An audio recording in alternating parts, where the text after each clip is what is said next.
guys, it's Ellie from Teens vs Cancer here today, and I want to talk to you guys about maintenance chemotherapy. So this is basically a less intensive chemotherapy, and you tend to be on it for a longer period of time than your intensive chemotherapy. So I had maintenance chemotherapy for 12 months, and this was in the form of oral chemo every single day, and then I also had some IV chemotherapy once a week. So it was a lot better. I got my energy back.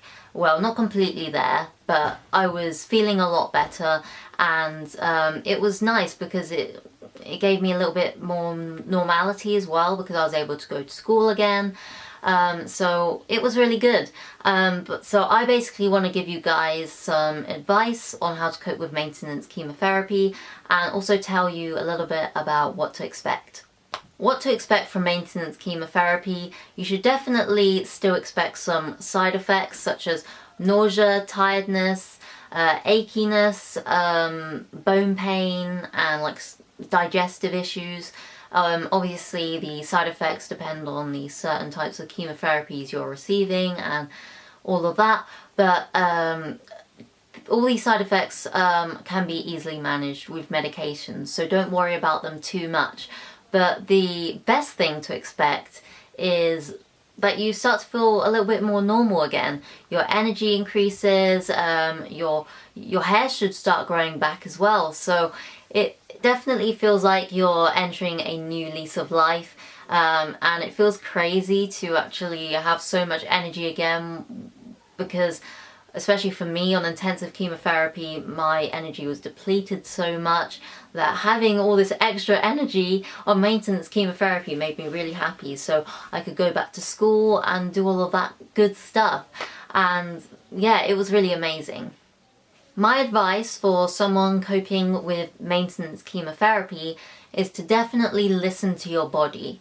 You have all this extra energy and you're feeling a lot better, so you want to make the most of it, of course. So you go out, you go back to school, back to work, but you do need to still remember that your body is on active treatment, so you're not going to feel 100% well all of the time. So you need to make sure that you are getting your rest and that you're not overdoing it. So my biggest piece of advice to give you is definitely do a part-time schedule at work or school. Obviously if you can cope with a 100% schedule, then that's great, but for me, I definitely needed a part-time schedule at school, because otherwise I would literally just crash and burn. So basically what I did full-time days twice a week, and then the rest of it I did part-time. So I made sure that I listened to my body and that I wasn't going to wear myself out too much, because if you wear yourself out too much, then your body is going to be tired, so that you're not able to handle the chemotherapy as well.